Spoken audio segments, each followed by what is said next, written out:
ಸೋಮ ಸೋಮ ವಿಭೂಷ ಸುರರಾಜ ರಾಜ ರಿಪು ಭೀಮ ಭೀಮ ಪ್ರಥುಳ ಭುಜ ಶಮನ ಶಮನ ಜಿತ ಕಾಮ ಕಾಮ ಕಾಮ ವಿದೂರ ಗುಣಗಾತ್ರ ಗಾತ್ರ ಪಿಂಗಳ ಜಟ ರಾಮ ರಾಮ ರಾಮ ರಾಮಯ ಗರಳಧರ ಧರ ಸ್ಥಿರ ಪುಣ್ಯಧಾಮ ಧಾಮ ಪ್ರಬಲ ಬಲವಂತ ಶ್ರುತಿ ಸಕಸಾಮ ಸಾಮಸ್ತುತ್ಯ ಶರಣಾಗು ಸಾಮಸ್ತುತ್ಯ ಶರಣಾಗು ಗುರುಮೂರ್ತಿ ಪುಲಿಕರ ಪುರಾಧೀಶ್ವರ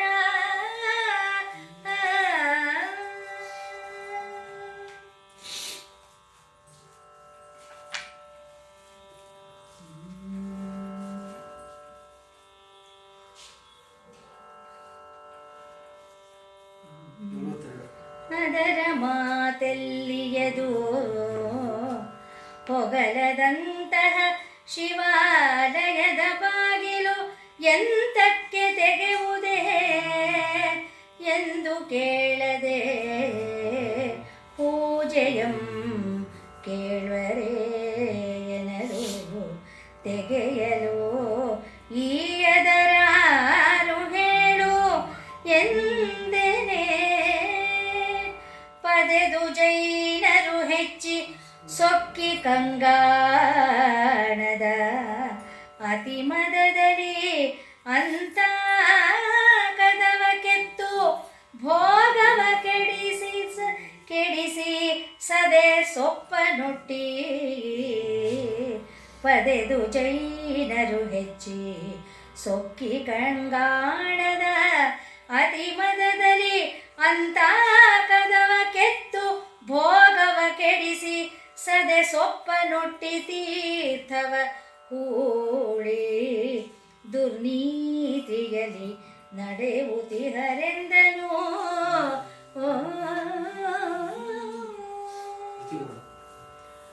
ಆಗ ಶಿವ ನಾರದರು ಹೇಳ್ತಾರೆ, ಹೋಗಿ ನೋಡಿದ್ಯಾ ಪೂಜೆನ ಅಂತ ಶಿವ ಕೇಳಿದಾಗ ನಾರದರು ಅದರ ಮಾತೆಲ್ಲಿದೆ, ಹೋಗದೆ ಹೇಗೆ, ಶಿವಾಲಯ ಯಾಕೆ ಹೋಗೋಕ್ಕಾಗಲ್ಲ?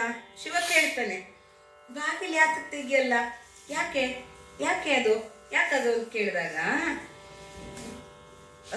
ಕೇಳದೆ ಪೂಜೆ ಕೇಳುವ ಬಾಗಿಲೇ ತೆಗೆದೆ ಪೂಜೆ ಹೆಂಗೆ ಕೇಳೋದು ಅಂದಾಗ ಶಿವ ಹೇಳ್ತಾನೆ, ತೆಗಲಿಯದವರಾರು, ಯಾರು ಬಾಗಿಲು ತೆಗಿಯಕ್ಕೆ ಬಿಡಲಿಲ್ಲ ನೀನ? ನಾರದರು ಚೆನ್ನಾಗೇ ಚುಚ್ಚಿದ್ದಾರೆ ಶಿವನಿಗೆ. ಎಲ್ಲಿ ಮಾತು, ಬಾಗಿಲೇ ತೆಗಿಯಕ್ಕೆ ಬಿಟ್ಟಿಲ್ಲ, ಹೋದ್ರೆ ಪೂಜೆ ಇನ್ನೇನು, ಪೂಜೆ ಕೇಳೋದು ಎಲ್ಲಿ ನಾನು ಹಿತ್ತುವೆ? ಅದಕ್ಕೆ ಶಿವ ಕೇಳಿದ, ಬಾಗಿಲು ಯಾರು ತೆಗಿಯಕ್ಕೆ ಬಿಟ್ಟಿಲ್ಲ ನಿನ್ನ, ಯಾಕೆ ತೆಗಿತಿಲ್ಲ ಅಲ್ಲಿ ಕೇಳಿದ್ರೆ, ಜೈನರು ಹೆಚ್ಕೊಂಡ್ಬಿಟ್ಟಿದಾರಲ್ಲಿ, ಸೊಕ್ಕುಬಿಟ್ಟು ಮದದಲ್ಲಿ. ಅಂದರೆ ಯಾರು ಬಲಿಷ್ಠರಾಗಿರ್ತಾರೋ ಆಳ್ತಾ ಇರ್ತಾರೋ ಅವರ ನೀತಿ ಒಂಚೂರು ನಡೆಯೋ ಅನ್ನೋ ಈ ಸೊಕ್ಕಿದೆಯಲ್ಲ ಮದ, ಈ ಮದ ಹರಿಸ್ಬೇಕು ಅಂತ ನಾರದರ ಇಚ್ಛೆ. ಅದು ಯಾರೇ ಆಗ್ಬೋದು, ಒಂದು ಜನಾಂಗ ಅವರು ಇವರು ಅಂತೇನಲ್ಲ, ಯಾರು ಹೆಚ್ಕೊಂಡ್ರು ಅದು ಮದುವೆ. ಆ ಮದವನ್ನು ಕೆಡಿಸ್ಬೇಕು ಅನ್ನೋದೇ ದೈವೇಚ್ಛೆ.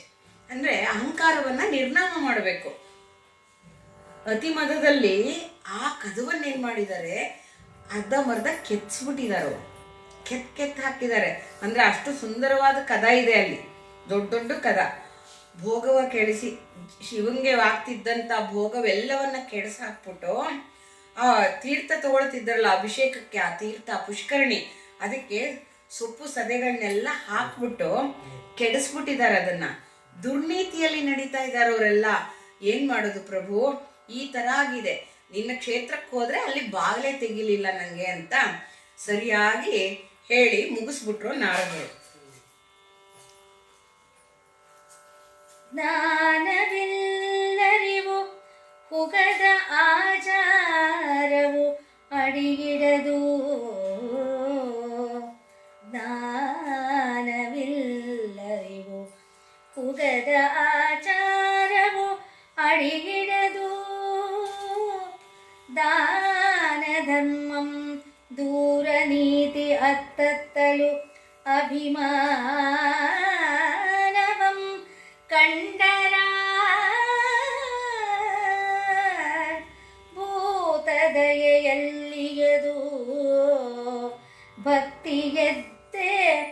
ಭಕ್ತಿಗೆ ಎದ್ದೆರಗದಲ್ಲಿ ಭೂತದಯೆಯಲ್ಲಿಯದು ದೀನರುಂ ದುಷ್ಟರುಂ ಧೂರ್ತರುಂ ನೆರೆ ಪುಣ್ಯಹೀನರುಂ ಭವಿಗಳುಂ ನೀಚರುಂ ಪಾತಕ ಜ್ಞಾನರುಂ ನೆರೆದ ಹುಲಿಯ ಗುಹೆಯಂತಿರದೆ ದೇವ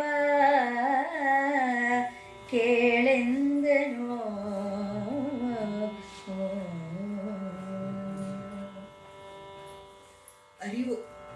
ಅರಿವು ಅಂದರೆ ಒಳಕಣ್ಣು ತೆಗೆದಂಥವ್ರಿಗೆ ಅರಿವುಳ್ಳವರು ಅಂತ ಹೇಳ್ತಾರೆ. ಅಂದರೆ ಜ್ಞಾನದ ಕಣ್ಣು, ಹೊರಗೆ ಕಾಣೋ ಸತ್ಯದ ಹಿಂದೆ ಮುಚ್ಚಿಟ್ಕೊಂಡಿರೋ ನಿಜ ಸತ್ಯವನ್ನು ಅರಿಯುವಂಥವರು ಅಂಥವ್ರಿಲ್ಲ ಅಲ್ಲಿ. ಹುಗಿದು ಆಚಾರವನ್ನು ನೆಲದಲ್ಲಿ ಹುಗಿದಿಟ್ರೆ ಅದು ಎಲ್ಲಿ ಅಡಿ ಇಡುತ್ತೆ, ಹೊರಗೆ ಬರುತ್ತೆ. ಆಚಾರ ಅನ್ನೋದೇ ಒಂದಿಷ್ಟು ಇಲ್ಲ ಅಲ್ಲಿ. ದಾನ ಧರ್ಮ ದೂರ ನೀತಿ, ಆ ದೂರವೇ ಆಗೋಯ್ತು ದಾನ ಧರ್ಮ. ಇನ್ನು ಅಭಿಮಾನ ಎಲ್ಲಿರುತ್ತೆ? ಅಭಿಮಾನ ಶೂನ್ಯರವರು. ದೈವ ಯಾರ್ದಾದ್ರೂ ಒಂದೇ ಅನ್ನೋ ಅಭಿಮಾನವೂ ಇಲ್ಲ.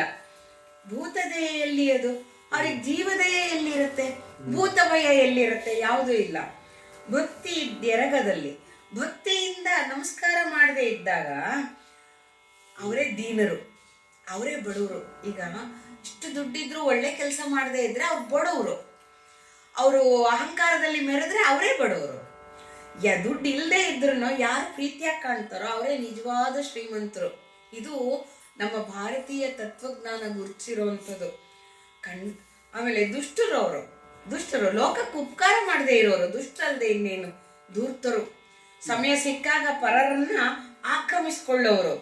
ನೆರೆ ಪುಣ್ಯಹೀನರು, ಅವರೆಲ್ಲ ಪುಣ್ಯಹೀನರು. ಪುಣ್ಯ ಗಳಿಸ್ಕೊಳಕ್ ಬಂದವರಲ್ಲ ಅವರೆಲ್ಲ, ಪುಣ್ಯವನ್ನ ವ್ಯಯ ಮಾಡಕ್ಕೆ ಬಂದವರು. ಭಗವಂತ ಕೊಟ್ಟಂತ ಶಕ್ತಿಯನ್ನ, ಭಕ್ತಿಯನ್ನ ಅಷ್ಟನ್ನು ಖರ್ಚು ಮಾಡ್ಕೊಳ್ಳೋರು. ಭವಿಗಳು, ಪ್ರಾಪಂಚಿಕರು, ಬರೀ ನೋಡೋ ನೋಟಕ್ಕೆ, ಉಡೋ ಆಟಕ್ಕೆ, ತೊಡೋ ಒಡವೆಗೆ ಬೆಲೆ ಕೊಡುವವರು. ನೀಚರು, ಅದೇ ನೀಚತ್ವ, ಬೇರೆ ನೀಚತ್ವ ಇದೆಯಾ? ಪಾತಕರು, ಪರ ಹೆಣ್ಣನ್ನ ಮುಟ್ಟುವವರು, ಪರಧನವನ್ನ ಮುಟ್ಟುವವರು, ಪರ ಸತಿಗೆ ಅಂಜದೇ ಇರುವವರು, ಇವರೆಲ್ಲ ಪುಣ್ಯಹೀನರು, ಪಾತಕರು. ಪಾತಕ ಧ್ಯಾನರು, ಪಾತಕವನ್ನೇ ತುಂಬಿಸ್ಕೊಳ್ತಾ ಇರ್ತಾರೆ. ಪಾಪದ ಕೊಡ ತುಂಬುತ್ತಾನಂತೆ ಭಗವಂತ. ಕೆಟ್ಟದ್ ಮಾಡಿ ಮಾಡಿ ಮಾಡಿ ಮಾಡಿ ಪಾಪದ ಕೊಡ ತುಂಬಿದ್ಮೇಲೆ ಒಂದ್ಸಲಿ ಗಡಿಗೆ ಒಡೆದಾಕ್ಬಿಡ್ತಾನೆ.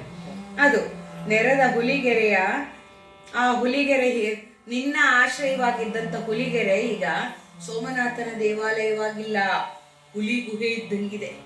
ಅಲ್ಲಿ ಹೋದ್ರೆ ಹುಲಿಗಳಿಗೆ ಆಹಾರ ಆಗ್ಬೇಕು, ಅಲ್ಲಿ ದೈವ ಇಲ್ಲ, ದೈವ ಸಾನ್ನಿಧ್ಯ ಇಲ್ಲದಂತೆ ಆ ದುಷ್ಟರು ಮಾಡಿಬಿಟ್ಟಿದ್ದಾರೆ ತಂದೆ ಅಂತ ಹೇಳ್ಬಿಡ್ತಾನೆ.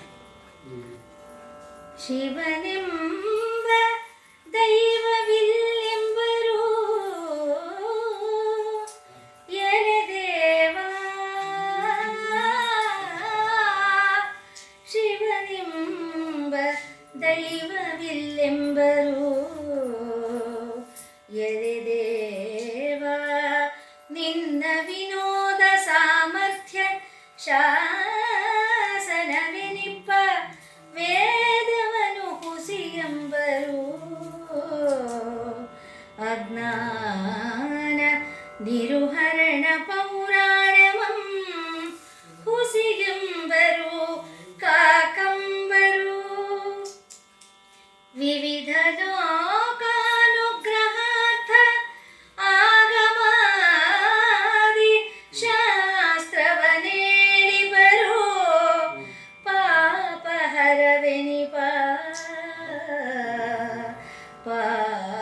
ಪಾಪಹರವೆನಿಪ ಪುಣ್ಯ ನದಿ ನಿವಹಮಂ ನಿಂದಿಸುವರು ಆ ಜೈನರು, ಪಾಪಹರವೆನಿಪ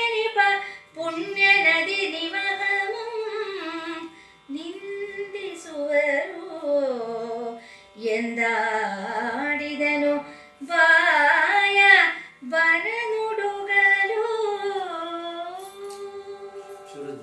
ಇನ್ನು ಹೇಳ್ತಾ ಇದ್ದಾನೆ, ಶಿವನಿಗೆ ಕೋಪ ಬರಬೇಕು, ಕೋಪ ಬರೋವರೆಗೂ ಬಿಡೋ ಹಾಗಿಲ್ಲ ನಾರದರು. ಶಿವ ಅನ್ನೋ ದೈವ ಇಲ್ಲ ಅಂತಾರೆ. ದೇವ, ನಿನ್ನ ನಿನ್ನ ವಿನೋದಕ್ಕೆ ನೀನು ಸಾಮರ್ಥ್ಯವನ್ನ ಹೆಚ್ಚಿಸೋಕ್ಕೋಸ್ಕರ ಮಾಡಿದ್ಯಲ್ಲ ಶಾಸನ, ವೇದ ಅನ್ನೋ ಶಾಸನ. ಅದು ಶಾಸನ ಅಷ್ಟೇ. ವೇದಾಂತವನ್ನ ತಿಳಿದೇ ಇರೋರು ವೇದ ಹೇಳಿದ್ರೂ ಪ್ರಯೋಜನ ಇಲ್ಲ. ಮಂತ್ರಾರ್ಥವನ್ನ ತಿಳ್ಕೊಂಡೆ ಮಂತ್ರವನ್ನ ಹೇಳಬೇಕು. ಆದ್ರೆ ಮಂತ್ರವನ್ನಾದ್ರೂ ಕಲ್ತ್ಕೊಂಡ್ರೆ ಅಷ್ಟಷ್ಟು ಮಟ್ಟಿಗೆ ಜೀವದ ಉನ್ನತಿ ಆಗ್ತಾ ಹೋಗುತ್ತೆ, ಮಾನಸೋನ್ನತಿ ಆಗುತ್ತೆ. ದೇವ್ರ ನಾಮ ಹೇಳ್ಕೊಂಡ್ರೆ ಮನಸ್ಸಿನ ಭಾವ ಹೆಚ್ಚಾಗುತ್ತೆ. ಯಾವ್ದು ಹೇಳ್ಕೊಂಡ್ರು ಸಂಗೀತ ಇರಬಹುದು, ಆದ್ರೆ ಅದರಲ್ಲಿ ಮನಸ್ಸನ್ನ ಕಲಕುವಂತ ರಾಗ ಭಾವಗಳಿರುತ್ತೆ. ಅದು ಹಾಕೊಂಡ್ರೆ ಆ ಕಡೆಗೆ ಹೋಗುತ್ತೆ ಮನಸ್ಸು, ಪಾತಾಳಕ್ಕೆ ಇಳಿದು ಬಿಡುತ್ತೆ, ಬೇಗ ಇಳಿಯುತ್ತೆ. ಹಾಗೆ ಉನ್ನತಕ್ಕೆ ಏರ್ಬೇಕಾದ್ರೆ ಕನಿಕರವಾದಂತಹ ರಾಗದಲ್ಲಿ ಕನಿಕರವಾಗಿ ಬೇಡ್ಕೊಳ್ಳುವಂತ ಹಾಡು ಹೇಳ್ಬಿಟ್ರೆ ಕನಿಕರ ಬಂದ್ಬಿಡುತ್ತೆ. ಅಂಥ ಸುಖವಾದ ರಾಗದಲ್ಲಿ ಹಾಡಿದ್ದಾರೆ ಗಮಕಿ ಲಕ್ಷ್ಮಿಯವರು. ಅದೆಷ್ಟು ಸೊಗಸಾಗಿದೆ, ಅದೆಷ್ಟು ಸೊಗಸಾಗಿ ನಾರದನ ಮನಸ್ಸಿನ ತಳಮಳವನ್ನ, ಮನಸ್ಸಿನ ಅವನಿಗೆ ಎಷ್ಟು ನೋವಾಗಿದೆ ಅನ್ನೋದನ್ನ ಹೇಳ್ಕೊಂಡು ಹೋಗ್ತಾ ಇದ್ದಾನೆ. ಈ ತರ ಮಾಡ್ತಿದ್ದಾರೆ ತಂದೆ. ವೇದವನ್ನೇ ಹುಸಿ ಅಂತಾರೆ, ಸುಳ್ಳು ವೇದ ಅಂತಾರೆ. ನಿನ್ನ ಶಾಸನ ಅದು, ನೀ ವಿನೋದಕ್ಕೆ ಮಾಡಿರೋದು. ಅದ್ನೇನೋ ವೇದ ಓದ್ಬಿಟ್ರೆ ಎಲ್ಲ ಕೈವಲ್ಯ ಕೊಡ್ತೀನಿ ಅಂತ ಹೇಳಿಲ್ಲ ನೀನು, ಗೊತ್ತು. ಆದ್ರೆ ಮಾನಸೋನ್ನತಿ ಅಂತೂ ಆಗತ್ತೆ, ಮಾನಸೋನ್ನತಿ ಆಗತ್ತೆ, ವಾಚಿಕ ತಪಸ್ಸಾಗತ್ತೆ. ಅದರಿಂದ ಒಂದ್ ಸ್ವಲ್ಪ ನಾಲಿಗೆ ಶುದ್ಧೀಕರಣ ಆಗತ್ತೆ, ಬೈಯುವಾಗ್ಲೂ ಒಳ್ಳೆ ಮಾತಿಂದ ಬೈಬಹುದು ಅನ್ನೋ ಅರ್ಥದಲ್ಲಿ ಶಾಸನ ಅಂತ ಹೇಳ್ತಾರೆ ವೇದವನ್ನ, ವೇದ ಶಾಸನಗಳು. ಆದ್ರೆ ಅದರಿಂದನೇ ಕೈವಲ್ಯ ದೊರಕಲ್ಲ, ಅದಕ್ಕೆ ಸಾಧನೆ ಬೇಕೇ ಬೇಕು. ಅಜ್ಞಾನಿಗಳವರು ನಿರುಹರಣ ಪೌರಾಣಮಂ ಕಾಕೆಂಬರು. ನಿನ್ನ ವಿಚಾರವನ್ನ ಹೇಳುವಂತ ಪುರಾಣವನ್ನ ಬರೀ ಕಥಾ ಕಾಲಕ್ಷೇಪ ಅನ್ಬಿಡೋದು. ಹರಿಕಥಾ ಕಾಲಕ್ಷೇಪ, ಕಥಾ ಕಾಲಕ್ಷೇಪಕ್ಕಲ್ಲ ಭಗವಂತನ ನಾಮ ಇರೋದು. ಭಗವಂತನ ನಾಮ ಇರೋದು ಆತ್ಮೋನ್ನತಿಗೆ. ಇದನ್ನ ಅರ್ಥ ಮಾಡ್ಕೊಳ್ಳದೆ ಭಗವಂತ ನಾನ್ ನಾರಾಯಣ ನಾರಾಯಣ ಅಂದ್ರೆ ಅದೇನೋ ಒಂದು ಹೇಳ್ಕೊಂಡು ಹೋಗ್ತಾನೆ ಅನ್ನೋ ತರ ಆಡೋದು. ಕಾಕೆಂಬರು ವ್ಯಂಗ್ಯ ಆಡ್ತಾರೆ, ಅಣಗಿಸ್ತಾರೆ. ರಾಮನಾಮ ಮಾಡ್ತಿದ್ರೆ ರಾಮ ಅಂತ ಅಣಗಿಸೋರು. ಹಿಂದೆ ಒಬ್ರು ರಾಮನಾಮದ ಅಜ್ಜಯ್ಯ ಅಂತ ಬರೋರು, ಅವ್ರು ರಾಮ ಹೇಳ್ತಾರೆ. ಈ ಕಾಲೇಜ್ ಹುಡುಗರು ಅವ್ರು ಬಂದ ತಕ್ಷಣ ರಾಮ ಅಂತ ಆಡ್ಕೊಳ್ಳೋರು. ಅದು ವ್ಯಂಗ್ಯ. ಅವರು ಭಕ್ತರು ಆಡಿದ್ದನ್ನ ಆಡ್ಕೊಂಡ್ರೆ ವ್ಯಂಗ್ಯ ಆಡೋದು ಅಂತ ಹೇಳಿ. ಗೊತ್ತಿಲ್ಲದೆ ಆಡಿದ್ದಕ್ಕೆ ಕ್ಷಮೆ ಇರುತ್ತೆ. ವಿವಿಧ ಲೋಕಕ್ಕೆ ಅನುಗ್ರಹ ಮಾಡಕ್ಕೆ ಆಗಮಾದಿ ಶಾಸ್ತ್ರ ಹೇಳಿದರೆ ಅದನ್ನೇ ಹಳಿತಾರವರು. ಆಗಮಾದಿ ಶಾಸ್ತ್ರಗಳೇನು? ಅನುಭವ ಜ್ಞಾನದಿಂದ ಬಂದಿಂತು ಆಗಮಗಳು ಸ್ವಲ್ಪ ವೇದಕ್ಕಿನ್ನ ತೆಳುವ ಮಟ್ಟದಲ್ಲಿ ಕೈಗೆ ಸಿಗುವಂಥವು ಅಂತ ಆಗಮಗಳನ್ನ, ನಿಗಮಗಳನ್ನ, ಉಪನಿಷತ್ತುಗಳನ್ನ ಹಳಿತಾರವರು. ಪಾಪವನ್ನ ನಾಶ ಮಾಡಿಸುವಂತ ಪುಣ್ಯ ನದಿಗಳಿದೆಯಲ್ಲ ಅದನ್ನೆಲ್ಲ ನಿಂದಿಸ್ತಾರೆ. ನೀರಷ್ಟೆ, ಅದೇನ್ ಪುಣ್ಯ ಏನ್ ಬರುತ್ತೆ, ಪಾಪ ಏನ್ ತೆಗಿಯುತ್ತೆ, ಏನ್ ಗಂಗಾ ನದಿಲಿ ಮುಳುಗಿದ್ರೆ ಪಾಪ ಹರ ಅಂತ ಯಾಕಂತಾರೆ ಅಂತೆಲ್ಲ ಹೇಳ್ತಾರೆ ಮಹಾದೇವ. ಅಂದ್ರೆ ಒಂದಕ್ಕೆರಡನ್ನ ಹೇಳ್ತಾ ಇದ್ದಾನೆ. ಅಥವಾ ಹೇಳೂ ಇರ್ಬೋದು, ಸುಳ್ಳು ಹೇಳಲ್ಲ ನಾರದರು, ಸರಸ್ವತಿ ಪುತ್ರರವರು ಸುಳ್ಳು ಹೇಳಲ್ಲ. ಇರೋದನ್ನ ಸ್ವಲ್ಪ ದೀನವಾಗಿ ಹೇಳ್ತಾ ಇದ್ದಾರೆ. ಅಂದ್ರೆ ದೀನತ್ವವಾಗಿ ಹೇಳಿದಾಗ ಅಯ್ಯೋ ಪಾಪ ಅನ್ಸ್ಬಿಡ್ಬೇಕು ಶಿವನ್ಗೆ. ಇದಕ್ಕೇನೋ ಒಂದು ಮಾಡ್ಬೇಕು ಮದ್ದು. ಯಾಕೆಂದ್ರೆ ಅವ್ನು ಭವರೋಗ ವೈದ್ಯನಲ್ವೇ, ಪ್ರತಿ ರೋಗಕ್ಕೂ ಮದ್ದು ಗೊತ್ತಿರುವವನವನು. ಇಂಥ ಮದ್ದಿಗೊಂದು ಮದ್ದು ಇಡ್ಬೇಕಲ್ಲ, ಏನಾರು ಮಾಡೇ ಇಬ್ರು. ನಾರದ್ರು ಬಾಯೆಲ್ಲ ಒಣಗಿಸ್ಕೊಂಡಿದ್ದಾರೆ, ಬಾಯೆಲ್ಲ ನುಡುಗಲು. ಆ ಬಾಯಿಯ ಶಕ್ತಿಯೇ ಹುಡುಕ್ತಂತೆ. ಇಷ್ಟು ಹೇಳ್ತಾ ಅಳ್ತಾ ಗದ್ಗದ್ಕಂಡ್ರಾಗ್ತಾರಲ್ಲ ಆ ತರ ಹೇಳ್ತಿದ್ದಾರೆ ನಾರದ್ರು. ಇನ್ನೂ ಹೇಳ್ತಿದ್ದಾರೆ ನೋಡಿ ಮುಂದೆ. ದೇವಾ ನಿಮ್ಮ ಅಗ್ರ ಪೂಜೆಗಳನ್ನು ಒಲಿದೇವ ಯಾಗಾವಳಿಯನು ಅಲ್ಲೆಂಬರು. ಅದು ಬಿಡಿದು ನಡೆವ ನಾನಾ ವಿಪ್ರರ ಔಪಾಸನಾಗ್ನಿಹೋತ್ರಂ ದೇವ ಋಷಿ ಪಿತೃ ಸಮರ್ಪಿತವನು. ಸಾವಿತ್ರಿ ಗಾಯತ್ರಿ ಸರಸ್ವತಾದಿ ದೇವ್ಯ ವಿಧೋಪಹಸ್ತೆ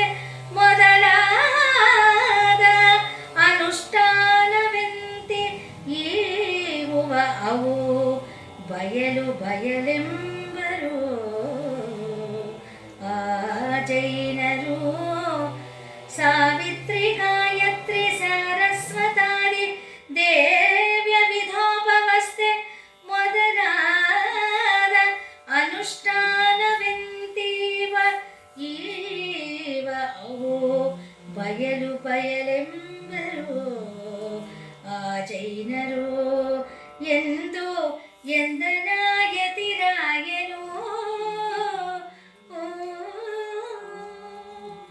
ನಾರದರು ಹೇಳ್ತಾ ಇದ್ದಾರೆ, ಇನ್ನೂ ದೀನವಾಗಿ ಹೇಳ್ತಾ ಇದ್ದಾರಂತೆ, ಬಯಲ ದೇಹದ ಅರಿವೇ ಇಲ್ಲದಂಥವ್ರು. ಬಯಲ ದೇಹ ಆಗ್ಬೇಕಾರೆ ಅಲ್ಲಮ್ಮ ಪ್ರಭುವನ್ನು ನೋಡ್ಬೇಕು ನಾವು. ಏನಿಲ್ಲ, ಗೋರಕ್ಷನ ಮೈಯಲ್ಲಿ ಕತ್ತಿ ಠಣಿಲ್ ಠಣಿಲ್ ಠಣಿಲ್ ಅಂತ ಕಬ್ಬಣ ಮಾಡ್ಕೊಂಡಿದ್ದಂಥವನು. ಸಾಮೆಲ್ಲ ಮಾಡಿಕೊಂಡು ದೇಹವನ್ನ ಕಠಿಣ ಮಾಡ್ಕೊಂಡಿದ್ದ, ನರದೇಹವನ್ನ. ಪ್ರಭು ಹೇಳ್ತಾನೆ, ನನಗ ಹೊಡಿಯಪ್ಪ ಅಂತ ಹೇಳ್ತಾನೆ. ಅವನು ಹೊಡೆದ್ರೆ ಈ ಕಡೆಯಿಂದ ಆ ಕಡೆ ಹೋಗುತ್ತೆ ಕತ್ತಿ, ಆ ಕಡೆಯಿಂದ ಈ ಕಡೆ ಬರುತ್ತೆ. ದೇಹ ಎಲ್ಲಿದೆ? ದೇಹವೇ ಇಲ್ಲ. ಅದು ಬಯಲ ದೇಹ. ಅದು ಸಿಗಬೇಕಾದ್ರೆ ಬಹಳ ದೈವತ್ವ ಇರಬೇಕು. ದೈವತ್ವ ಇಲ್ದಿದ್ರೆ ಈ ನರ ಶರೀರವನ್ನ ಬಯಲ ಶರೀರ ಮಾಡ್ಕೊಳಕ್ ಸಾಧ್ಯವೇ? ಅದು ಅಲ್ಲಮ್ಮ ಪ್ರಭುವಿಗೆ ಅಷ್ಟೇ ಸಾಧ್ಯ. ಅದು ನಾರದರಿಗೆ ಗೊತ್ತಿದೆ. ನಾರದರು ಎಲ್ಲ ತೇಜೋಮಯ ರೂಪರು, ಬಯಲ ದೇಹಿಗಳೇ. ಅದು ಹೇಳ್ತಿದ್ದಾರೆ ಶಿವನ್ಗೆ, ನಿನ್ನ ಅಗ್ರ ಪೂಜೆಗಳಿಗೆ ನೀನು ಒಲಿತೀಯಲ್ಲ ಅಂತ ಯಾಗವನ್ನ ಅದು ಇಲ್ಲ, ಅದು ತಪ್ಪು ಅಂತ ಹೇಳ್ತಾರೆ. ಎಲ್ಲೆಂಬರು ಇಲ್ಲ ಅಂತಾರವರು. ನಡೆವ ಅಂದ್ರೆ ಎಲ್ಲಿ ಯಾಗ ನಡೆಸಕ್ಕೆ ಹೋತ್ರಾಗ್ನಿಯನ್ನ ಇಟ್ಕೊಂಡಿರ್ತಾರೆ ವಿಪ್ರರು. ಅಂದ್ರೆ ಪವಿತ್ರವಾದ ಅಗ್ನಿ, ಬೇರೆ ಯಾವ ಕೆಲಸಕ್ಕೂ ಉಪಯೋಗಿಸಿರಲ್ಲ. ಅಡಿಗೆಗಾಗ್ಲಿ ಇದಕ್ಕಾಗ್ಲಿ ಆ ಅಗ್ನಿಯನ್ನ ಉಪಯೋಗಿಸದೆ ದಿನವೂ ಅಗ್ನಿ ಕಾರ್ಯವನ್ನ ಮಾಡಕ್ಕೆ ಹೋತ್ರಾಗ್ನಿ ಅಂತ ಕರೀತಾರೆ. ಅದು ಕಡೆಯ ಅವರ ಶರೀರ ಯಾತ್ರೆಯ ಕಡೆಗೂ ಆ ಹೋತ್ರಾಗ್ನಿ ಅವರು ನಡೆಸ್ಕೊಂಡು ಬರ್ತಾರೆ. ದಿನವೂ ಸಮಿತ್ತನ್ನ ಹಾಕಿ ಅಗ್ನಿ ಕಾರ್ಯ ಮಾಡ್ತಾರೆ.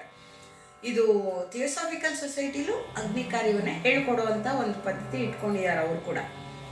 ಋಷಿ ಪಿತೃ ಸಮರ್ಪಿತನಾದವನು ಅವನು. ಅಗ್ನಿ ಬಹಳ ಪವಿತ್ರನಾದವನು. ದೇವರಿಗೆ ಯಾಗದ ಮುಖಾಂತರ ನಾವು ಕೂಡ ಹವಿಸ್ಸನ್ನ ತಲುಪಿಸುವನು. ಋಷಿಗಳಿಗೆ ಅವರ ಹವಿಸ್ಸನ್ನ ಸ್ವೀಕರಿಸುವವನು. ಪಿತೃಗಳಿಗೆ, ಎಲ್ಲಿ ಪರಲೋಕದಲ್ಲಿರೋ ಪಿತೃಗಳಿಗೆ ನಾವು ಕೊಟ್ಟಂತ ನೈವೇದ್ಯವನ್ನ ಹವಿಸ್ಸನ್ನ ತಗೊಂಡು ಹೋಗಿ ತಲುಪಿಸೋನು. ಅದ್ರ ಪುಣ್ಯವನ್ನ ಅದನ್ನೇ ತಲುಪಿಸ್ಬಿಡಲ್ಲ, ಅದ್ರ ಪುಣ್ಯವನ್ನ ತಲುಪಿಸುವಂಥವನು ಅಗ್ನಿ. ಹಾಗಾಗಿ ಅಗ್ನಿಗೆ ಬಹಳ ಬಹಳ ಉನ್ನತ ಸ್ಥಾನವಿದೆ ನಮ್ಮ ಹಿಂದೂ ಧರ್ಮದಲ್ಲಿ. ಗಾಯತ್ರಿ, ಸಾವಿತ್ರಿ, ಸರಸ್ವತಿ ದೇವತೆಗಳೆಲ್ಲ ಜ್ಞಾನದೇವಿಯರು, ವೇದ ಮಾತೆಯರು.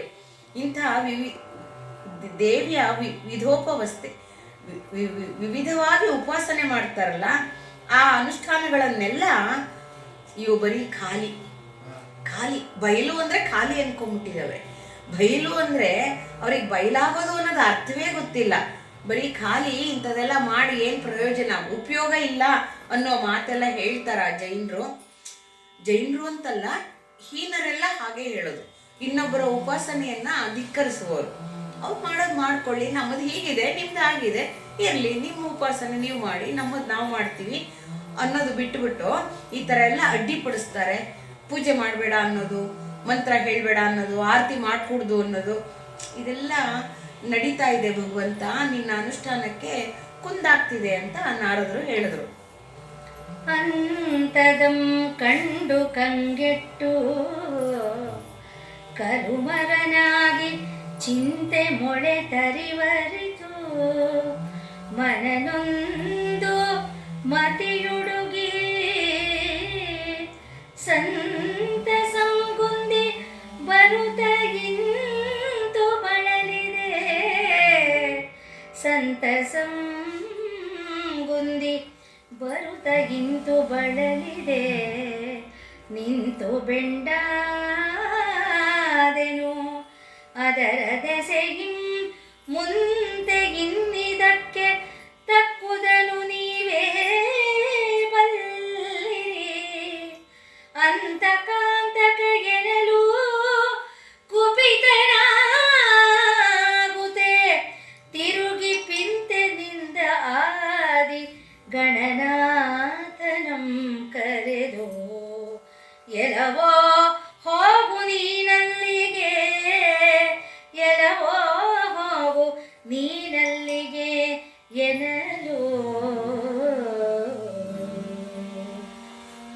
ದೇವಾ ಶಿವ ಇಂಥದನ್ನೆಲ್ಲ ನೋಡ್ಬಿಟ್ಟು ಕಂಗೆಟ್ಟು ಹೋದೆ ನಾನು. ನನಗೆ ಮಂಕಾಗೋಯ್ತು ಬುದ್ಧಿ. ಕಲ್ಲುಮರನಾಗಿದ್ರೆ ಮರಗಟ್ಟು ಹೋದೆ ನಾನು. ಇಂಥದ್ದು ನಡೆಯುತ್ತಾ ಕಲಿಕಾಲದಲ್ಲಿ? ಚಿಂತೆ ಏನಾಯ್ತು? ಚಿಂತೆ ಉದ್ಭವ ಆಗ್ಬಿಡ್ತು. ಚಿಂತೆ ಉದ್ಭವ ಆಗಿ ದೊಡ್ಡದು ಚಿಂತಾಮರವೇ ಆಗೋಯ್ತು. ನನಗೆ ಮನಸ್ಸು ಏನು ಮಾಡಕ್ ಗೊತ್ತಾಗಲಿಲ್ಲ. ಮನ ನೊಂದು ಹೋಯ್ತು. ನನ್ನ ಬುದ್ಧಿ ಅಡಗ್ಬಿಡ್ತು. ಸಂತೋಷ ಹಾಳೇ ಆಗ್ಬಿಡ್ತು. ಯಾವುದನ್ನ ನೋಡಿ ಸಂತೋಷ ಪಟ್ಕೊಂಡು ಇನ್ನೊಂದು ಮಹಾ ಸಂತೋಷವನ್ನ ನೋಡೋಣ ಅಂತ ಹುಲಿಗೆರೆಗೆ ಹೋದ್ರೆ ಶಿವನಾಲಯವನ್ನ ಹುಲಿ ಗುಹೆ ಮಾಡಿದಂಥದ್ದನ್ನು ನೋಡ್ಬಿಟ್ಟು ನನಗೆ ಸಂತೋಷ ಹೊಟ್ಟೋಯ್ತು. ಆಗ ಆ ಮನಸ್ಸಿನ ಆ ವೇದನೆಯಲ್ಲಿ ಹೀಗೆ ಬಳಲು ಹೋದೆ ನಾನು. ಬೆಂಡೆ ಆಗೋಗಿದ್ದೀನಿ. ನನ್ನ ಜೀವಸತ್ವವೇ ಇಲ್ದಂಗೆ ಆಗೋಗಿದೆ. ಬೆಂಡ್ ಆಕಾರ ಇದೆ ಅಷ್ಟೇ. ನಾನು ಅದರ ದೆಸೆಯಿಂದ ಹೀಗೆ ಮಂಕಾಗ್ಬಿಟ್ಟಿದ್ದೀನಿ ನಾನು. ದೇವಾ ಮುನ್ನಿಂತಿರಕ್ಕೆ ಇದಕ್ಕೆ ನೀನೇ ಮದ್ದು ಬಲ್ಲೆ. ನೀನು ಭವರೋಗ ವೈದ್ಯನಲ್ಲವೇ? ನೀನೇ ಬಲ್ಲವನು. ಅಂತಕನಿಗೆ ಅಂತಕ ನೀನು, ಅಂತಕಾಂತಕ ನೀನು ಅಂತ ಹೇಳಿದಾಗ ಈಶ್ವರಂಗೆ ಕೋಪ ಬರುತ್ತೆ. ಮೊದಲೇ ರುದ್ರದೇವರವರು ಕೋಪ ಬಂಡ್ಕೊಂಡು ಹಿಂದೆ ತಿರುಗಿ ಮೊದಲು ಸಿಕ್ಕಂತ ಆದಿಗಣನಾಥನನ್ನ ಕರೀತಾನೆ. ಎಲ್ಲವೋ ಹೋಗು ನೀನಲ್ಲಿಗೆ ಹೋಗು ಅಂತ ಹೇಳಿದ್ರೆ ಆ ಗಣನಾಥನ ಪರಿಸ್ಥಿತಿ ಹೇಗಿದೆ ಮುಂದಕ್ಕೆ ಹೇಳ್ತಾರೆ ನೋಡಿ. ಕಾಲನೊಕ್ಕಿಲು ಕಾಮನೂಳಿಗ ಮಹಾರೋಗ ಮಾರಿಯೊತ್ತುತ್ತೆ ಮಾರಿಯ ಮಸಕ ಮೃತ್ಯುವಿನ ನಾಲಗೆಯ ಹೊಯ್ರು ಮಾಯಾ ಭಯವೋ ಕ್ರೋಕ್ಷು ಪಿಪಾಸೆಗಳ ಕೂಳದ ಹೊಯ್ಯಲು ಮೇಲೆ ಕೋಪದ ಕಚ್ಚು ಲೋಭದಂಡಲೆ ಮೋಹಜ್ವಾಲೆ ಮೇಲೆ ಕೋಪದ ಕಚ್ಚು ಲೋಭದಂಡಲೆ ಮೋಹಜ್ವಾಲೆ ಮದ ಮತ್ಸರದ ಬೇಗೆ ಘನವಾಗೆ ಕಲಿಕಾಲಕ್ಕೆ ಕಂಟಣಿಸದೆ ಆದರರುಳು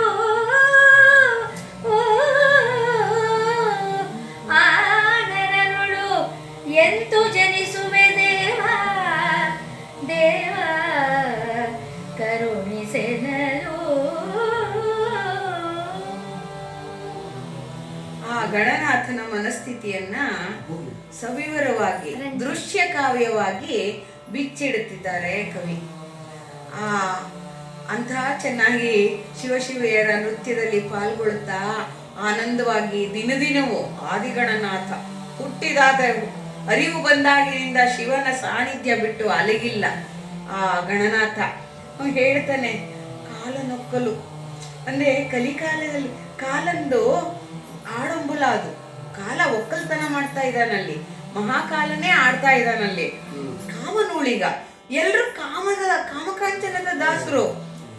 ಮತ್ತೆ ರೋಗದ ಮಾಲೆ ನಮ್ಗೆಲ್ಲ ರೋಗದೆಲ್ಲ ಅರಿವು ಬರ್ತಾ ಇದೆ.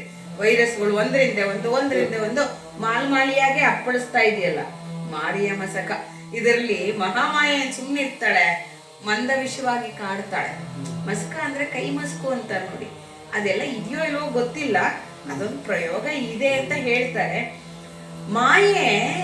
ಮಾಯೆಯನ್ನ ಆವರಿಸಿದಾಗ ನಮ್ಗೆ ಅರಿವಿಲ್ಲದೆ ಆ ವಿಷಕ್ಕೆ ಒಗ್ಗಿಬಿಡ್ತೀವಿ ನಾವು. ಔಷಧಿ ಅನ್ನೋ ವಿಷಕ್ಕೆಲ್ಲ ಒಪ್ಕೊಂಡಿಲ್ವ ಈಗ ನಾವು? ಆಹಾರವನ್ನು ವಿಷ ಮಾಡ್ಕೊಂಡಿದೀವಲ್ಲ. ಅಂದ್ರೆ ಯಾವ್ದನ್ ಬೇಕಾದ್ರೂ ಮಸ್ಕ ಮಾಡ್ಬೋದು, ಮಾಯ ಮಾಡು, ರುಚಿ ಅಂತ ಹೇಳ್ಕೊಂಡು ವಿಷವನ್ನ ಮಾಡ್ಕೊಂಡ್ಬಿಡ್ತೀವಲ್ಲ. ಹಾಗೆ ಅದು ಮೃತ್ಯುವಿನ ನಾಲಿಗೆ ಹೊಯ್ಲು. ಮೃತ್ಯು ಸದಾ ನಾಲ್ಗೆ ಚಾಚ್ಕೊಂಡು ಕಬಳಸಕ್ಕೆ ಕಾಯ್ಕೊಂಡಿದ್ದಾನಲ್ಲ. ಮಾಯಾಭಯವು, ಭಯ ಅನ್ನೋ ಮಾಯೆ ಮುತ್ತಿರುತ್ತೆ ನರಲೋಕವನ್ನ. ಕ್ಷುತ್ಪಿಪಾಸೆ ಇದ್ರ ಮೇಲೂ ಹಸಿವು ನೀರಡಿಕೆಗಳ ಹೊಳದ ಹುಯ್ಲು. ಅದು ಒಂದು ದಿನವೂ ಬಿಡಲ್ಲ, ಹೊತ್ತಿಗೆ ಹುಯ್ಲಿಡುತ್ತೆ. ಕೊಡು ನನಗೆ ನಿಯಂತ್ರಿಸಲಾಗದ್ದು ಅಂತದು. ಮೇಲೆ ಕೋಪದ ಕಚ್ಚು. ಈ ಕೋಪ ಅನ್ನೋದು ಬೇರೆ ಕಚ್ಚುತ್ತಾ ಇರುತ್ತೆ ಆ ಜೀವನ. ಲೋಭ ದಂಡನೆ ಕೊಡ್ತಾ ಇರುತ್ತೆ ಸದಾ. ನಂದು ಅನ್ನೋ ವ್ಯಾಮೋಹದ ದಂಡ ಸದಾ ಬಡಿತಾ ಇರುತ್ತೆ. ಒಂದು ನಿಮಿಷ ನಂದು ಅನ್ನೋದು ಬಿಡಕ್ಕಾಗಲ್ಲ. ಮೋಹ ಜ್ವಾಲೆ ಬೇರೆ ಸುತ್ತ ಆವರಿಸುವಂತ ಮಾಯಾ ಮೋಹ. ಎಂಥ ಯತಿಗಳಿಗೂ ಜ್ಞಾನಿಗಳಿಗೂ ಮೋಹವನ್ನು ಆವರಿಸೋಳವಳು. ಮದ ಮತ್ಸರದ ಬೇಗೆ ಬೇರೆ.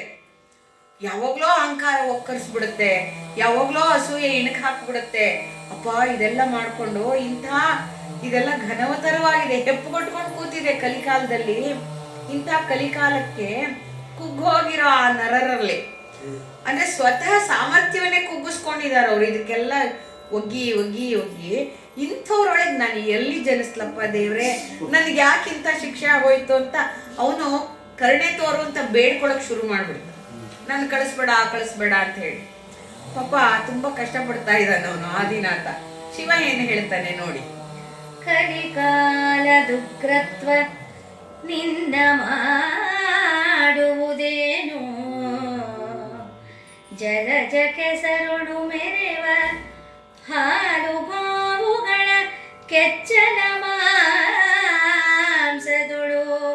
ಚಾರು ಮಧು ನೊಡವಿನೋಡು ಸುಖಸ್ತೂರಿ ಮೃಗತತಿಯೊಡಲೋಡು ನೆಲದೊಳು ಇನ್ನು ವಿಶೇಷ ವಸ್ತುಗಳ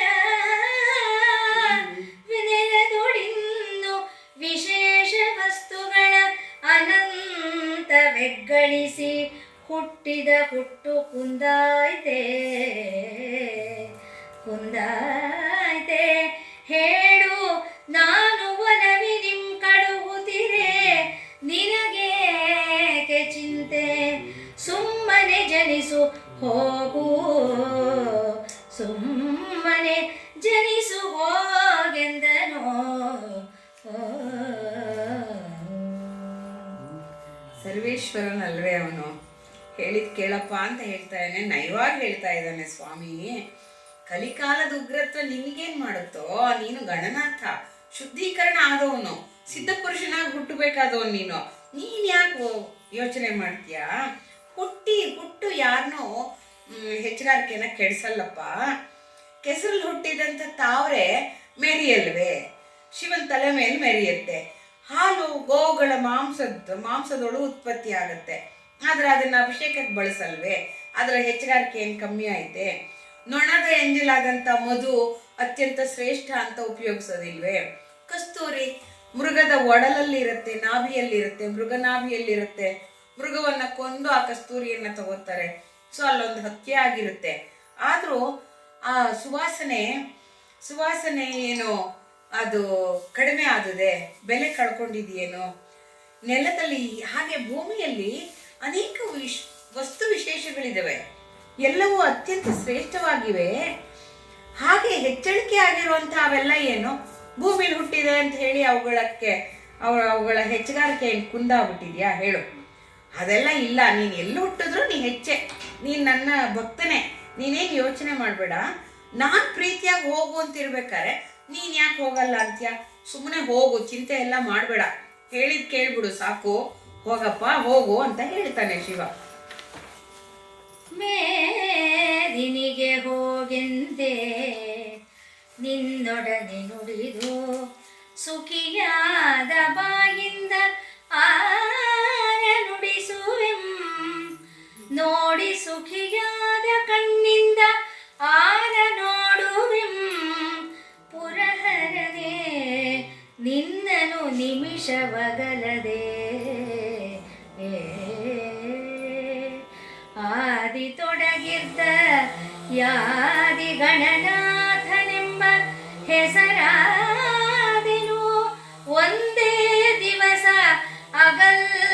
ಅಗಲಿರಬಲ್ಲೆನೆ. ಆದಿ ತೊಡಗಿದ್ದ ಆದಿ ಗಣನಾಥನೆಂಬ ಹೆಸರಾದೆನು, ಒಂದೇ ದಿವಸವು ಅಗಲಿರಲ್ಬಲ್ಲೆನೆ. ಉಮಾದೇವಿಯ ರಸ ಹೇಳೆಂದು ಚರಣದ ಮೇಲೆ ಹೊಡೆಗೆಡೆದು ಭಿನ್ನೈಸಲು.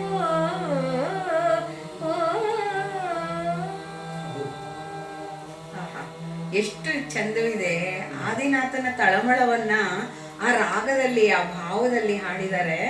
ಅತ್ಯಂತ ಸೊಗಸಾಗಿದೆ. ನಮ್ಗೆ ದೃಶ್ಯ ಕಣ್ಣಿಗೆ ಕಟ್ಟಿಬಿಡುತ್ತದು.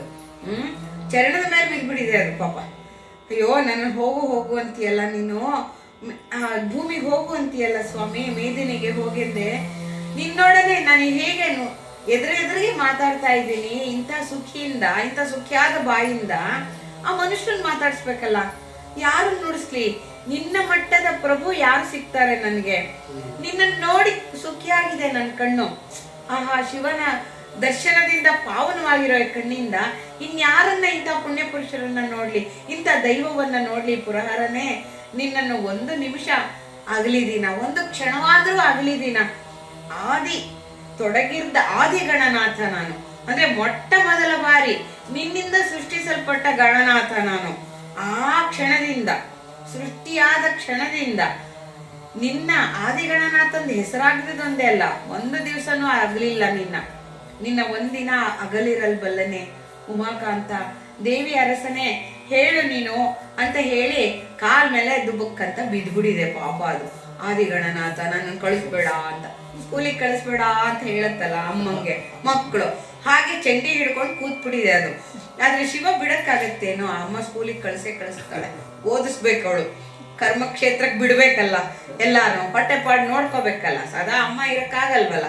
ಆ ಕಾರಣದಿಂದ ಶಿವ ಹೇಳ್ತಾನೆ, ಅವನ ಕಾರಣ ಅವನ್ನ ನಡೆಸ್ಬೇಕಲ್ಲಿ, ಅಲ್ಲಿ ಏನೋ ಒಂದು ಕಾರ್ಯಕಾರಣ ಸಂಬಂಧ ಇಟ್ಟಿದ್ದಾನೆ ದೈವ.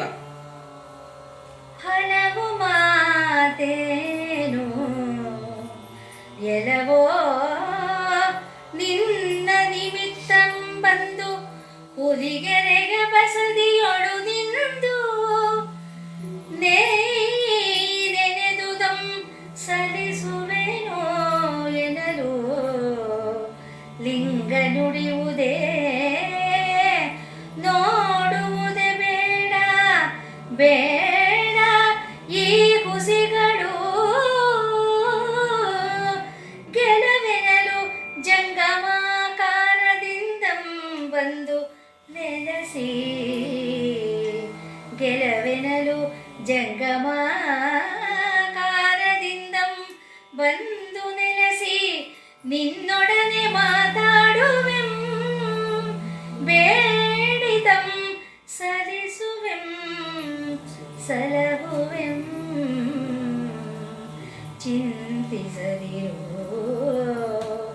ಚಿಂತಿಸದಿರು ಎಂದು ಆದಿಮಯ್ಯನಂ ಬೋಳೈಸರು.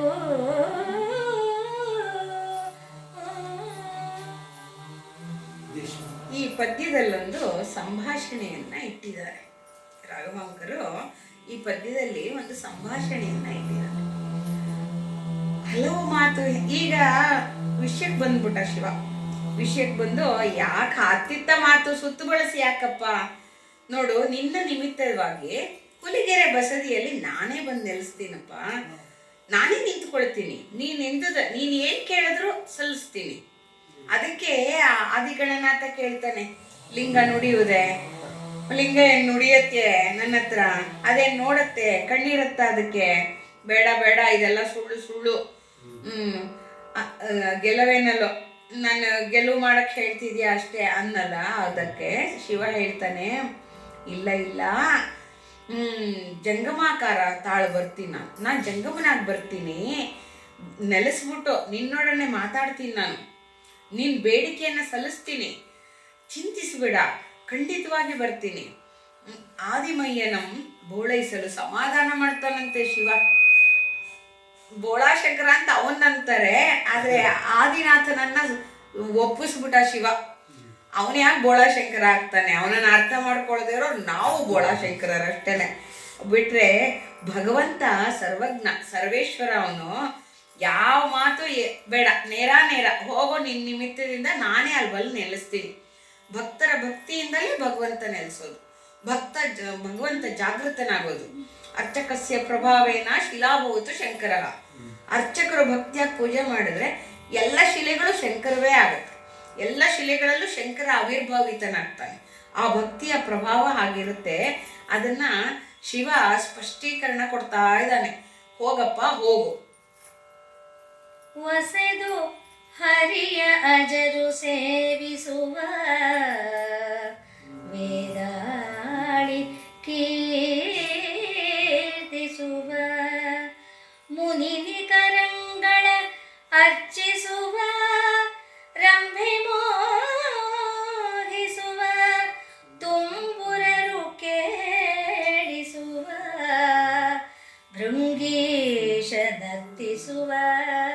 ನಾನಾ ಮುಖದಲ್ಲಿ ಮಸಗಿ ಗಣವೃಂದ ಲಾಲಿಸುವ ಸುರನಿಕರ ಭಾವಿಸುವ ದೇವಿಯರು ಸಾಗಿಸುವ ಸುಖದೊಳಗೆ ಸಂತಸದೊಳಿಹ ನಿನ್ನ ನಾನೆಂತು ಸಂತೈಸಿಕೊಂಡು ಎಲ್ಲಿಪ್ಪೆ ಹೇಳು ಎಂದನು.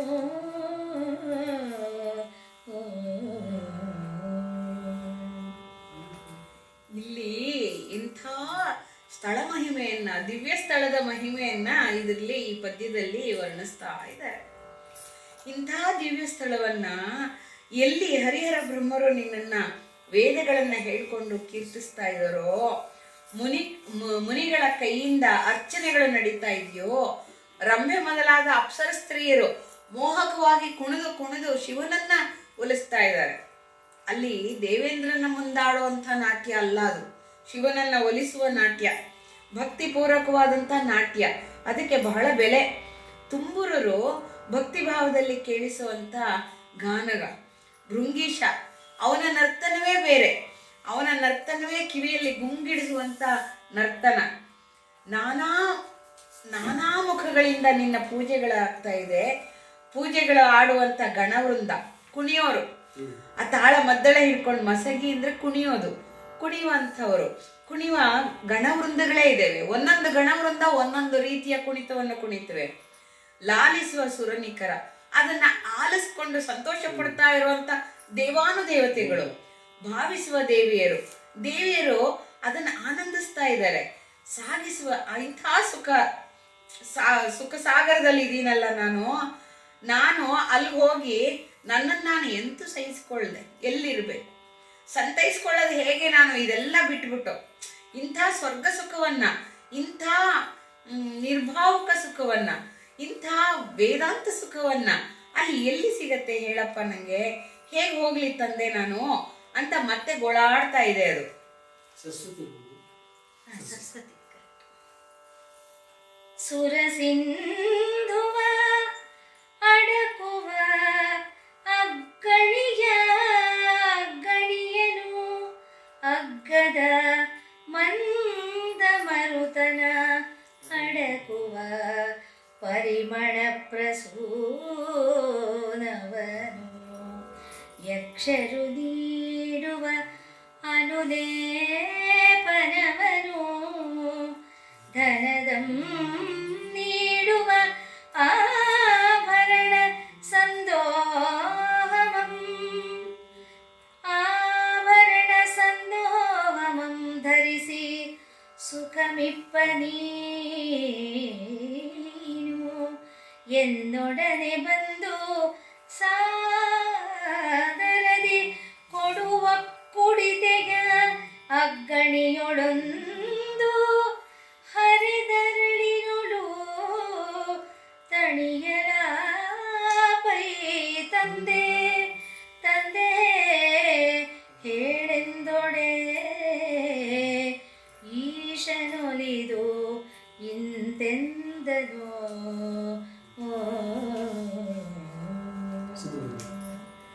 ನಿನ್ನ ಗಂಗೆಯಿಂದ ಬೇರಾಗಿ ಗಂಗೆಯನ್ನ ಒಂದು ಸಣ್ಣ ಹಳದಲ್ಲಿ ತೂರಿಸ್ದಂಗೆ ಆಗುತ್ತೆ.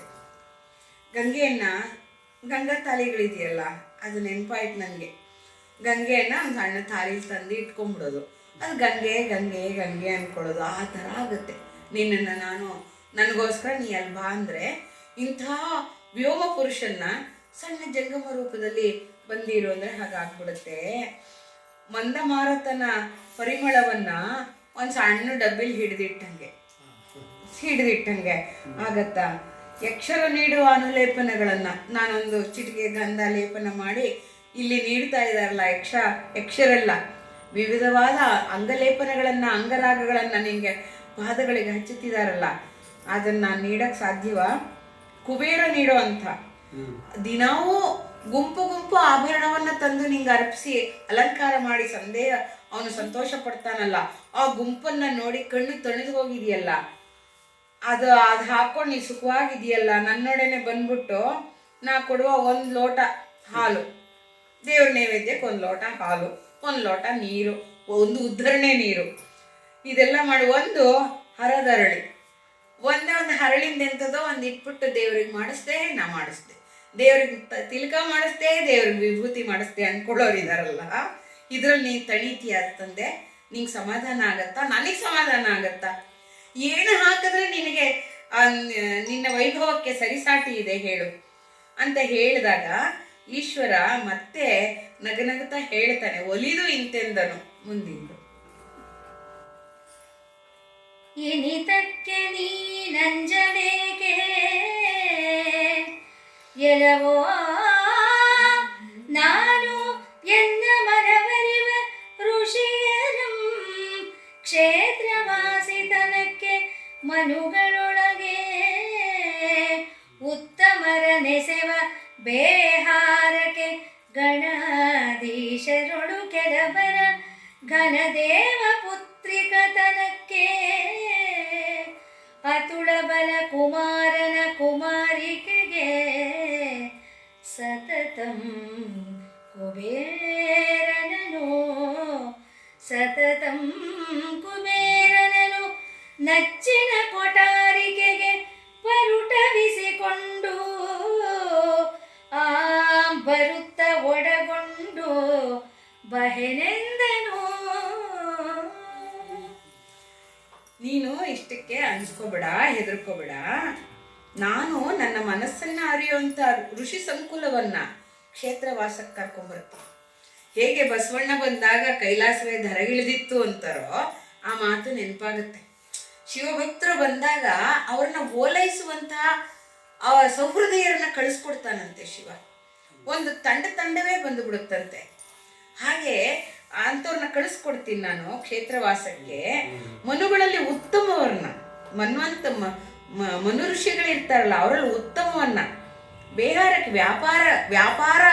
ವ್ಯಾಪಾರ ಸಮೂಹದಲ್ಲಿ ಗಣಾಧೀಶರನ್ನೇ ಕೆಲವ್ರನ್ನ ಇಡ್ತೀನಿ, ಆ ಮನುಗಳನ್ನ ಕೆಲವ್ರನ್ನ ಇಡ್ತೀನಿ. ಘನ ದೇವಪುತ್ರಿಕತನಕ್ಕೆ ದೇವಪುತ್ರಿಕೆಯರನ್ನೇ ಕಳಿಸ್ತೀನಿ ನಿನ್ನ ತಾಯಿಯಾಗಿ. ಅತುಳಬಳ ಕುಮಾರನ ನಿನ್ನ ಶಕ್ತಿ ಎಷ್ಟು ಅಂತ ಗೊತ್ತಿಲ್ವ ನನಗೆ ಆದಿನಾಥ ನೀನು. ನಿನ್ನ ಕುಮಾರಿಕೆಗೆ ನಿನಗೆ ಸೇವೆ ಮಾಡಕ್ಕೆ ಸತತ ಕುಬೇರ ನಿನ್ನ ಉಗ್ರಾಣದಲ್ಲಿ, ಕೊಠಾರಿಕೆ ಅಂದರೆ ಉಗ್ರಾಣ, ಪರುಟವಿಸಿಕೊಂಡು ವಿವರಿಸಿ ಹೇಳ್ತೀನಿ ಅವನಿಗೆ. ಅವನಿಗಿಂತ ಅವ್ನು ಏನು ಕೇಳ್ತಾನೋ ಅದೆಲ್ಲ ಅವನ ಉಗ್ರಾಣದಲ್ಲಿ, ನಿನ್ನ ಉಗ್ರಾಣದಲ್ಲಿ ಸಪ್ಲೈ ಮಾಡಬೇಕು. ಅವನು ಕೇಳಿದ್ದು ಇಲ್ಲ ಅನ್ನೋ ಆಗಿಲ್ಲ. ಹೀಗಿದ್ದಾಗ ನಾನು ಇದನ್ನೆಲ್ಲ ತಗೊಂಡು ನಿನ್ನನ್ನು ಕಳಿಸ್ಕೊಡ್ತೀನಿ.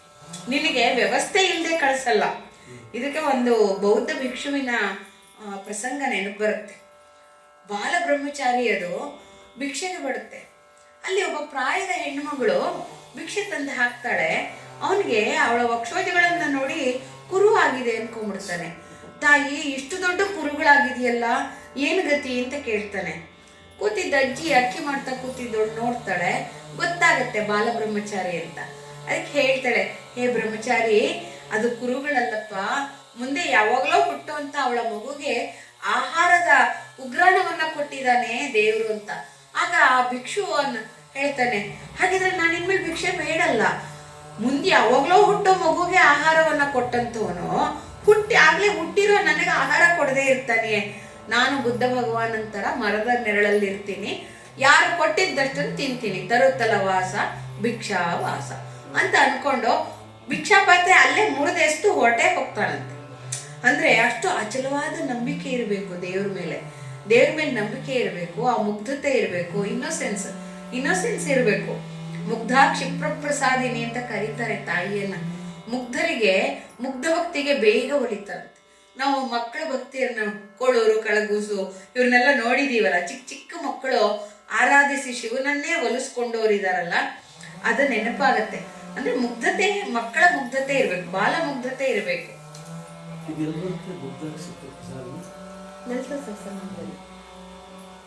ಹಸಿತ ವರುಣನನು ಮಜ್ಜನಕ್ಕೆ ವಾಯುವನು ಸತ್ಕುಸುಮ ಪ್ರಧಾನ ಸೌರಂಭಕ್ಕೆ ರಂಭೆಯೂರ್ವಶಿ ತಿಲೋತ್ತಮೆ ಮಂಜು ಘೋಷೆ ಮೇರೆ ಕೈಯರೊಳು ಒಳಗಾದ ನಾನಾ ಸತಿಯರ ಅಸಮಲ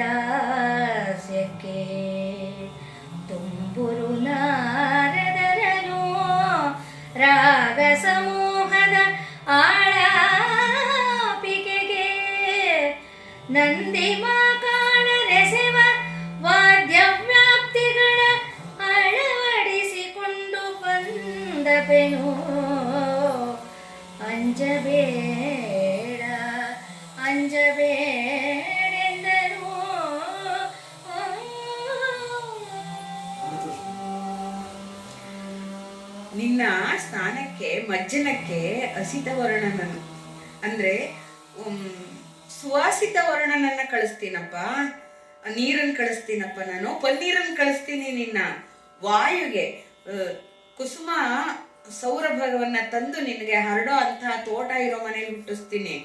ರಮ್ಯ ಊರ್ವಶಿ ತಿಲೋತ್ತಮೆ ಮಂಜುಘೋಷೆ ಮೇನಕಿಯರಂತ ಅಪ್ಸರ ಸ್ತ್ರೀಯರ ಅಸಮ ಲಾಸ್ಯಕ್ಕೆ ಸಮಾನರಾದಂತ ನರ್ತನ ಮಾಡೋವರ ಮಧ್ಯದಲ್ಲಿ ಇಡ್ತೀನಿ. ಅವ್ರನ್ನೆಲ್ಲ ಕರ್ಕೊಂಬರ್ತೀನಿ ನಾನು. ತುಂಬೂರು ನಾರದರನ್ನು ರಾಗ ಸಮೂಹಕ್ಕೆ ನಿನಗೆ ಇಲ್ಲಿಯ ವಾತಾವರಣವನ್ನ ಅಲ್ಲಿ ಸೃಷ್ಟಿ ಮಾಡಿಕೊಡ್ತೀನಿ ನಾನು. ಇವನ್ನೆಲ್ಲ ಕರ್ಕೊಂಬರ್ತೀನಿ. ಆಲಾಪಿಕೆಗೆ ಅಂದ್ರೆ ಆಲಾಪನೆ ಬೇಕು, ರಾಗದ ಆಲಾಪನೆ ಬೇಕು, ಅದು ಕರಳಿರಿಯುವಂತಹ ಆಲಾಪನೆ ಬೇಕು ಅಂದ್ರೆ ನಂದಿ ಮಾಂಕಾಳರನ್ನ ಕರ್ಕೊಂಬರ್ತೀನಿ ನಾನು. ತುಂಬೂರು ನಾರದರನ್ನು ಕರ್ಕೊಂಬರ್ತೀನಿ. ವಾದ್ಯ ವ್ಯಾಪ್ತಿಗಳಿಗೆ ಗಣಗಳನ್ನೇ ಕರ್ಕೊಂಬರ್ತೀನಿ. ಮಾಂಕಾಳ ನಂದಿಯ ಅವ್ರ ಜೊತೆ ಗಣಗಳನ್ನೇ ಕರ್ಕೊಂಬಂದ್ಬಿಡ್ತೀನಿ. ನಾನು ಬರ್ತೀನಿ, ಎಲ್ರನ್ನು ಕರ್ಕೊಂಡ್ ಬರ್ತೀನಿ. ನೀನೊಬ್ಬನೇ ಅಲ್ಲ, ಒಂಟಿಯಾಗಿ ಎಲ್ಲ ಕಳ್ಸಲ್ಲ. ನಾವ್ ಯಾರು ಒಂಟಿಗಳಲ್ಲ. I am not alone, God is always with me. ನನ್ ಗುರು ಹೇಳಿದ ಮಾತಿದು. ಯಾವಾಗ್ಲೂ ಭಗವಂತ ಇರ್ತಾನೆ, ಯಾರು ಒಂಟಿ ಅಲ್ಲ. ಭಗವಂತ ಏನು ಕೊಡ್ತಾನೋ ಅದನ್ನ ಮಾಡ್ತಾ ಹೋಗೋದಷ್ಟೇ ನಮ್ಮ ಕೆಲಸ. ಅದರಿಂದ ಅಂಜಬೇಡ, ಹೋಗು, ನಾನ್ ನಿಂಗೆ ಹೇಳ್ತೀನಿ ಬಾ. ನೀನ್ ಇಲ್ಲಿ ಹೇಗೆ ಕೈಲಾಸದಲ್ಲಿ ವೈಭವೋಪೇತವಾದಂತ ದೃಶ್ಯಗಳನ್ನ ನೋಡ್ತೀಯೋ ಅದಕ್ಕೆ ಸರಿಸಮ ಅಲ್ಲದೆ ಇದ್ರು ಅದರ ರಿಪ್ಲಿಕಾ. ಈಗ ಕಾಶಿ ವಿಶ್ವನಾಥನೇ ಅಲ್ದಿದ್ರು ವಿಶ್ವನಾಥನ ಆಲಯದಿಂದ ತಂದಂತ ಒಂದು ಲಿಂಗ ವಿಶ್ವನಾಥನನ್ನ ನೆನಪಿಸುತ್ತಲ್ವಾ ನಮ್ಗೆ. ಆ ತರ ಒಂದು ದೃಶ್ಯವನ್ನ ಸೃಷ್ಟಿ ಮಾಡ್ಕೊಡ್ತೀನಿ. ಚಿಂತೆಯೇ ಬೇಡ ನಿನ್ಗೆ, ಹೋಗಪ್ಪ ಹೋಗು.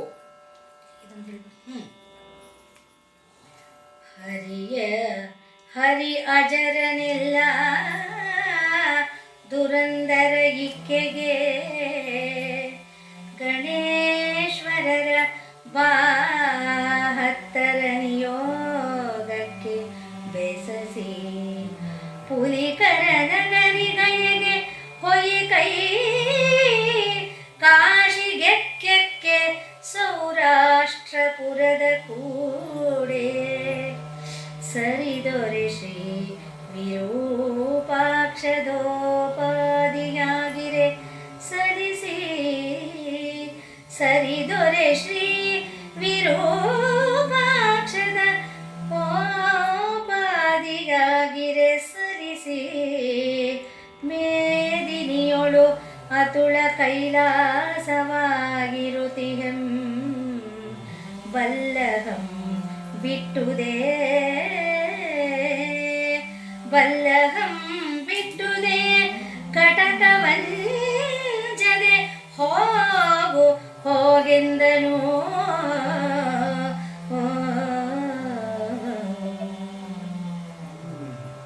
ಬ್ರಹ್ಮ ಶ್ರೀಹರಿಯರನ್ನ ದುರಂಧರಕ್ಕೆ ನಿನ್ನ ಹತ್ರಕ್ಕೆ ಕಳಿಸ್ತೀನಿ, ನಿನ್ನ ಹತ್ರ ಹತ್ತಿತ್ತ ಇರೋ ಹಾಗೆ ನೋಡ್ಕೋತೀನಿ.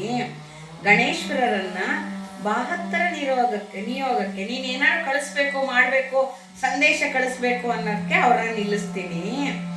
ಪುಲಿಗೆರೆ ನಗರಿ ಹೇಗಿರುತ್ತೆ ಅಂದ್ರೆ ಗಯೆ ಇದ್ದಂಗಿರುತ್ತೆ, ಗಯಾ ಕ್ಷೇತ್ರ ಇದ್ದಂಗಿರುತ್ತೆ.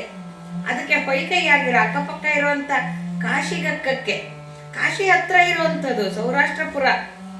ಅದರ ಸರಿದೊರೆಯಾಗಿರೋನು ವಿರೂಪಾಕ್ಷನೋಪಾದಿಯಲ್ಲಿ ಶಿವಭಕ್ತನಾಗಿರ್ತಾನೆ. ಹೀಗಿದ್ದಾಗ ಸಲಿಸಿ ಮೇದಿನಿಯೋಳು ಭೂಮಿ ಪ್ರದೇಶವನ್ನ ಕೈಲಾಸವನ್ನಾಗಿ ಮಾಡ್ಬಿಡ್ತೀನಪ್ಪ. ನೀನೆಲ್ಲಿ ಹೋಗ್ತೀಯೋ ಅಲ್ಲಿ ನಾನಿರ್ತೀನಿ, ನನ್ನ ಗಣಗಳಿರ್ತಾರೆ, ಹರಿಹರರಿರ್ತಾರೆ, ಬ್ರಹ್ಮರಿರ್ತಾರೆ, ಎಲ್ಲ ದುರಂಧರರು, ದೇವಾನು ದೇವತೆಗಳೆಲ್ಲ ಬರ್ತಾರಲ್ಲಿ, ಗಣೇಶ್ವರರಿರ್ತಾರೆ.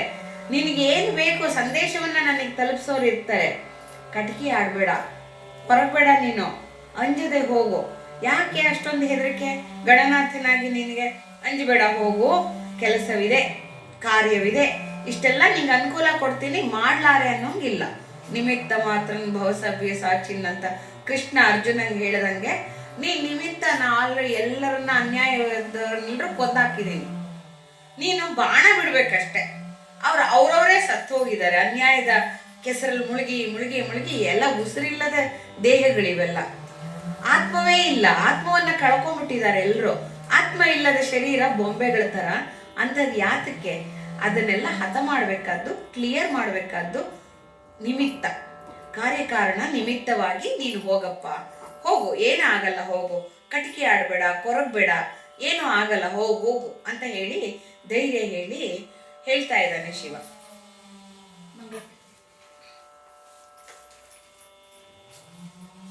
ಪ್ರಕಟ ಪಾತಕರು ನಿರ್ದೈವರು ಅತಿ ಧರ್ಮಗಂಟಕರು ಭೂತದ್ರೋಹರು ಅಧಿಕ ಗುರುದೈವ ನಿಂದಕರು ದುರ್ನೀತರು ಅಜ್ಞಾನಿಗಳು ಮರೆದು ಒಮ್ಮೆ ತನ್ನೊಳಗೆ ಪೊಕ್ಕವರ್ಗೆ ಸುಕರತರ ಧರ್ಮಾರ್ಥ ಕಾಮ ಮೋಕ್ಷವನು ತಂದು ಕರತಳದಲ್ಲಿ ನೆಮ್ಮಿಸಿ ಕೊಡುವುದು ಮಹಾಪುಲಿಕರ ಪುರವ ಅಮಳ ಮೂರ್ತಿ ವಿಳಾಸ ಸೋಮನಾಥನ ಸಕಲ ಸುಖ ನಿಲಯವು ಸುಕರತರ ಧರ್ಮಾರ್ಥ ಕಾಮ ಮೋಕ್ಷವನು ತಂದು ಕರತಳದಲ್ಲಿ ನೆಮ್ಮಿಸಿ ಕೊಡುವುದು ಮಹಾಪುಲಿಕರ ಪುರವ ಅಮಳ ಮೂರ್ತಿ ವಿಳಾಸ ಸೋಮನಾಥನ ಸಕಲ ಸುಖ ನಿಲಯವೋ.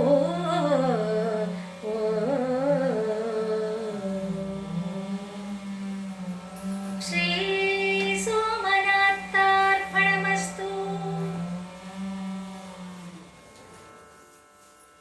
ಜೈನರು ಅಂತ